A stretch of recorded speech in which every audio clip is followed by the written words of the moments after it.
আল্লাহর কসম করে বলি, যে সমস্ত নারীরা স্বামীকে অভিশাপ দেয়, ও মরে গেলেই বাঁচতাম, ওরে ছেড়ে দিলি বাঁচতাম, ওর পালে এসে শান্তি হলো না, আমার কপালে সুখ হলো না, বড়া পড়া মরে না কেন, বড়া পড়ার সংসারে এসে সুখ হলো না, এই হারামজাদার সংসারে এসে সুখ হলো না, আল্লাহর কসম করে বলি, যে সমস্ত নারীরা স্বামীকে অভিশাপ দিবে, ইয়াউমুল কিয়ামতের ময়দানে বিনা হিসাবে তারা জাহান্নামে প্রবেশ করবে। জোরে বলেন আল্লাহু আকবার।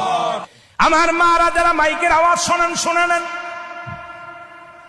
যত আপনার নামাজ, আপনার রোজা, আপনার হজ সবকিছু বরবাদ হয়ে যাবে যারা স্বামীকে লানত করবেন, স্বামীকে যারা অভিশাপ করবেন, স্বামীর বিরুদ্ধে অভিযোগ করবেন, স্বামীর প্রশংসা করবেন। আল্লাহর দরবারে আপনি নেকি পাবেন, আল্লাহর দরবারে নফল বন্দেগী পাবেন। সারা রাত পরে আপনি ইবাদত করেছেন, আর একবার বলেন, আপনার মার কাছে বলেন,